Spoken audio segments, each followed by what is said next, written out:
రోజులు వస్తారు. మీరేం చేస్తారు? మందు పట్టి రైతులకి మందులు పడతాను బాగా ఉంటాను. వాని గుర్తి పిల్లలు కూడా పిల్లలు దాంట్లో ఎంత మీకు?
కొంచెం మాకు తెలియదు సార్ అక్కడ తిరగాలని అని చెప్పి, మరి మాకు మా ఆయన చచ్చిపోయాడు కదా సార్, అందుకని మా నాన్న ఉన్నారు.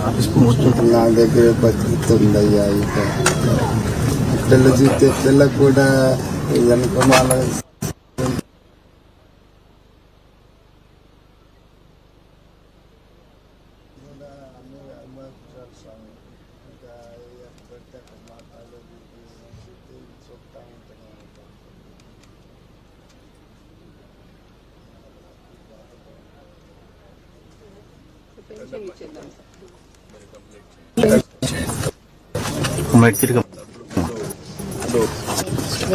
అమ్మ ఈ సైడ్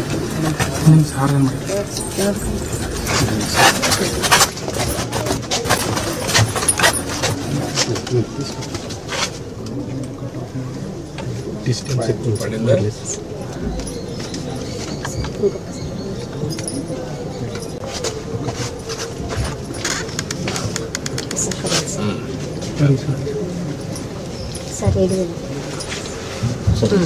కొంచెం అనుకున్నాం సార్. అటు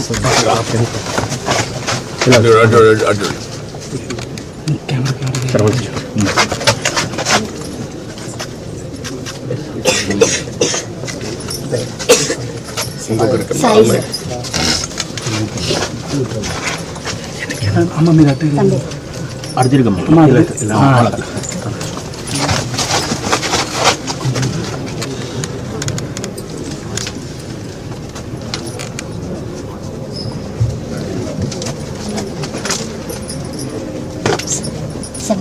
మీరు సర్వంత్ సార్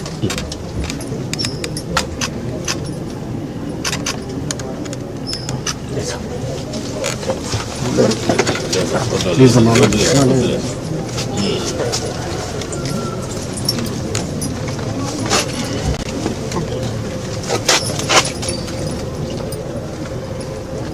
కొంచెం ప్లీజ్. Thank you.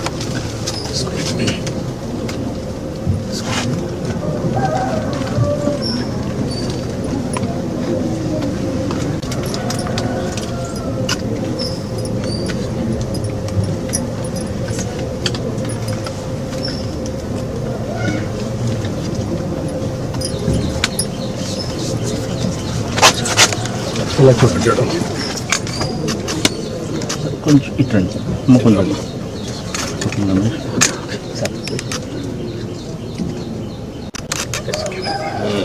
ఇప్పుడు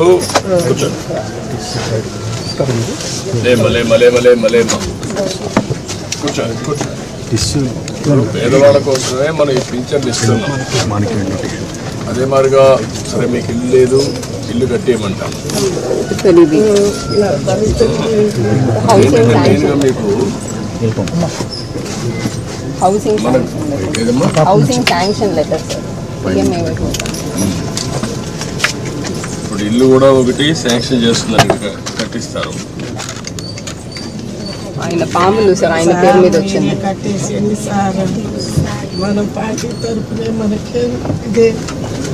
ఇప్పుడు ఇది తీసుకోండి అమ్మా, మీరు సార్ సిఆర్డిఏ మీరు కలిసి సార్ ఏరియాలో ఉండే వాళ్ళకి సార్ ఇండ్లు ఇలాంటి వాళ్ళకి కొంతమంది కట్టుకోలేని కట్టిద్దాం. ఓకే ఎస్ సార్ పట్టుకోవాలి. ఇలా చూడు.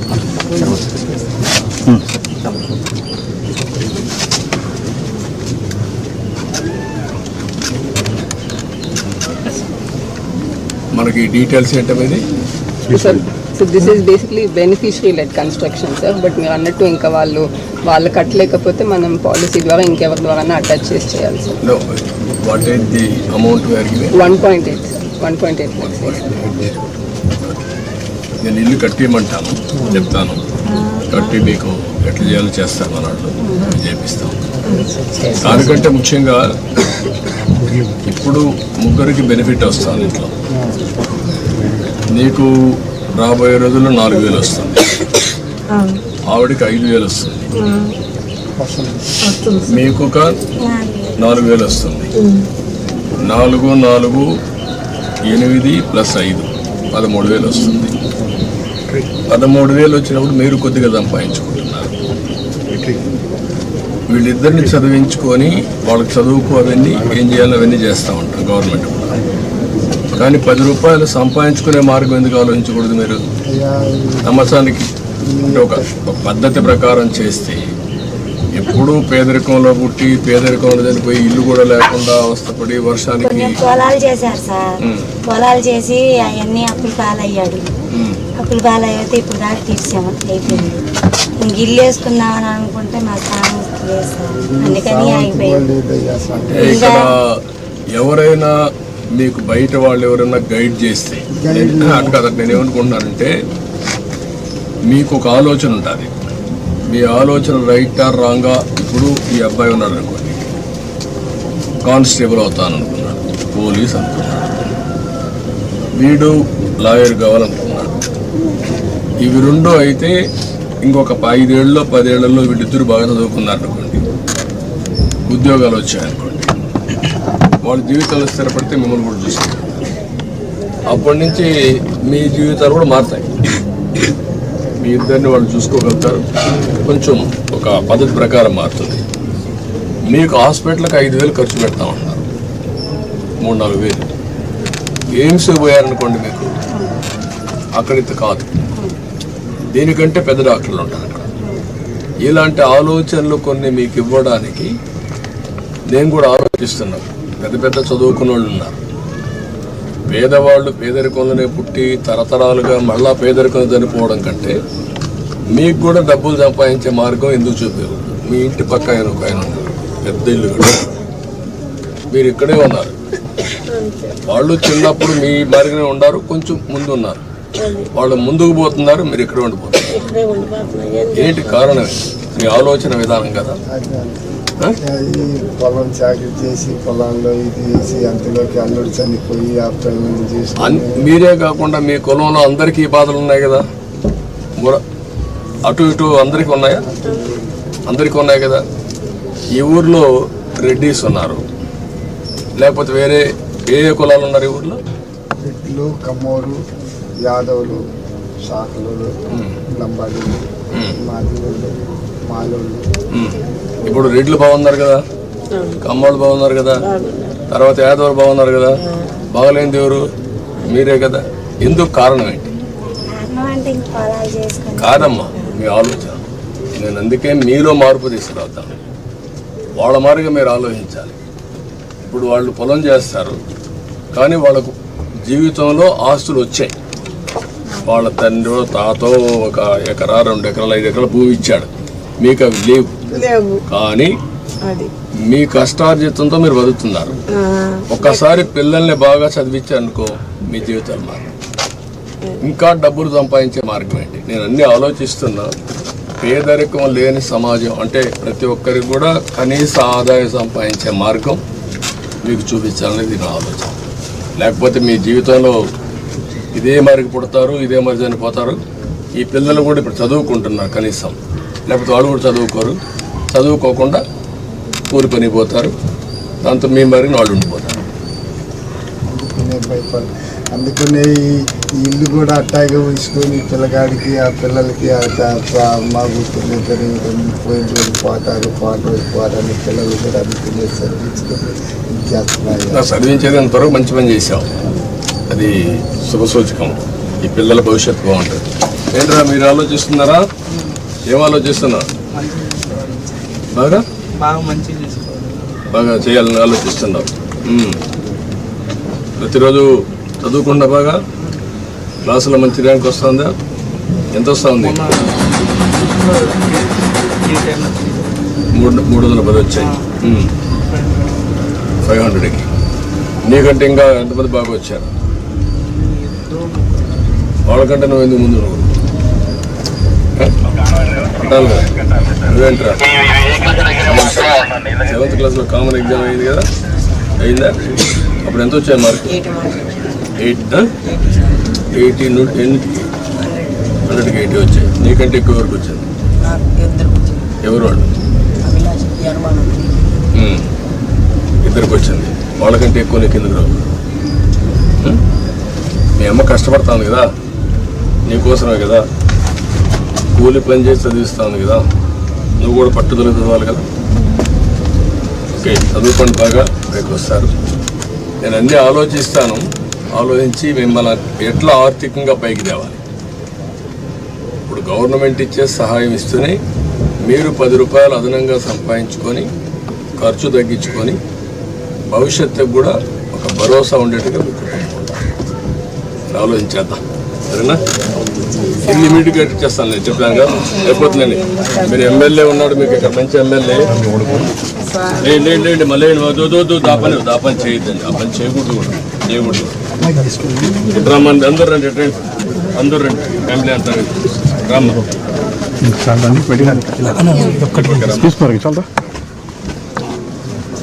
కూర్చోండి చాలు.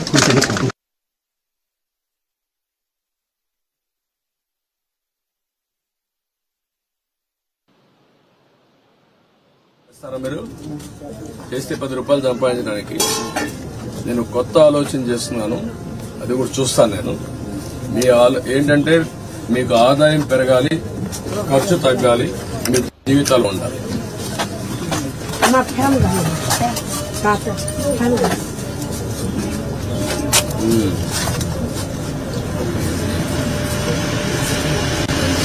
కూర్చోండి కదా, కూర్చోమ్మా.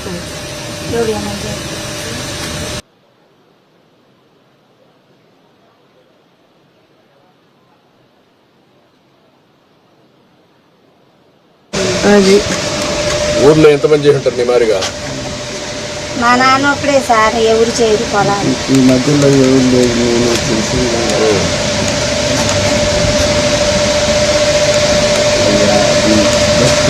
ఇల్లు కట్టించేస్తాను చెప్పాను కదా. కట్టేసేయాలి సార్, మన పార్టీ వరకైనా మనకి. నేను వచ్చాను కదా ఇక్కడికి, కట్టమంటాను. అది అంత పడిపోయి వాళ్ళ పిల్లలు అన్ని ఇల్లు కట్టేస్తారులేమ్మా, ఇల్లు కట్టిస్తాను. కనీసం దొరికి కూడా కట్టడానికి ఇల్లు కడతారు. మీరు నేను చెప్పిన కూడా ఆలోచించండి. ఎట్లా అప్పు మొత్తం కట్టేసేది ఇప్పటికి? అదే బాకీ అయిపోతే బాకీ అంతా అయిపోయిందా? నేను మాట్లాడతాను, ఏం చేయాలి మీ ఇద్దరు చదువులు కానీ ఎట్లా చేయాలి ఎన్ని చెప్తాను, మీకు గైడ్ చేస్తాను. నాకు కూడా మోకాళ్ళ నొప్పులు వచ్చిందన్న, అసలు బాగోట్లేదు. ఆయన కూడా చేయలేకపోతున్నాడు. ఈ పిల్ల నేను కూడా అమ్మా, నేనేమంటానంటే మోకాళ్ళ నొప్పులున్నా కూర్చొని చేసే పని. అమ్మాయి కూరగాయల వ్యాపారం చేస్తుంది, ఆ పనికి నువ్వు సహాయం చేసావనుకో, నువ్వు నేర్చుకో కొద్దిగా. అప్పుడేమవుతుందంటే నీ ఆలోచన కూడా ఉంటుంది, పని చేసి చిన్న చిన్న పనులు చేస్తాం. ఆ బండి మీద కొద్దిగా చిన్నగా కూర్చొని కూరగాయలు అమ్ముకుంటున్నాను. ఏం చేయాలి నేను చెప్తాను, చేస్తాను. ఇల్లు అయిపోతుందండి, ఇల్లు అయిపోతుంది. మీకు సంవత్సరం లోపల మీ ఇల్లు రెడీగా ఉంటుంది. సంవత్సరం కూడా కాదు, ఇంకా ముందే అయిపోతుంది. అవసరం లేదమ్మా, నేను కట్టించేస్తాను, ఇల్లు కట్టించేస్తాను. మీకు తప్పకుండా ఇమీడియట్గా కట్టించేస్తాను. సరేనా? Okay okay okay.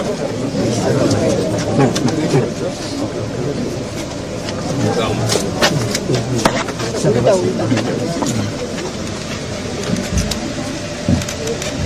భార్య భర్త పట్టుకోండి. దగ్గర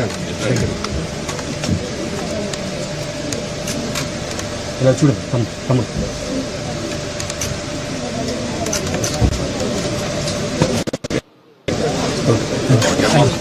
ఓకే అయిపోతుంది చెప్పాక. ఓకే అమ్మ ఎట్టున్నావు? ఏం చేస్తున్నావు? రా.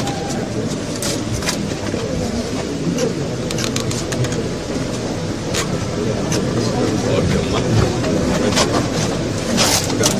Thank you.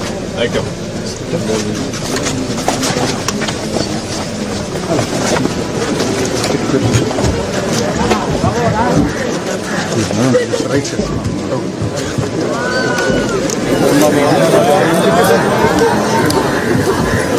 లోవర్ దోశ ఏంటి?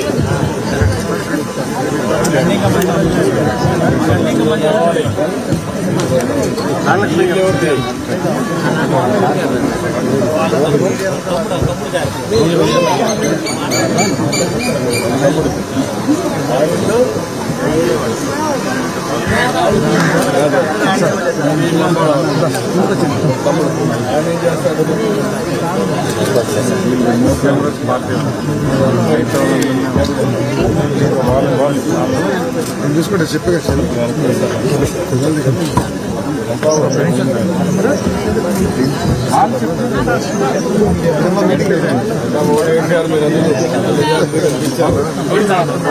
చేస్తానులే.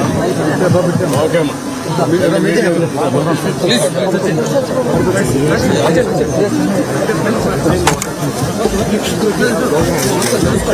లైట్ ఫోటో ఎవరు లేదు.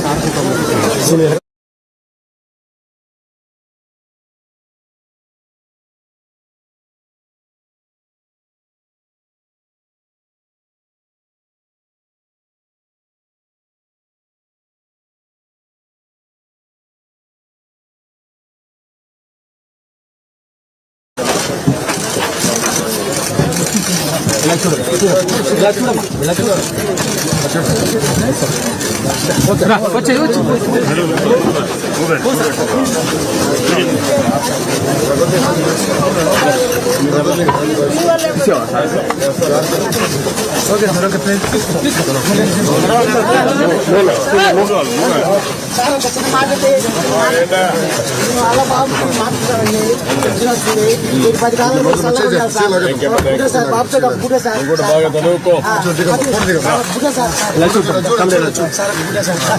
ఇలా చూడన్నా.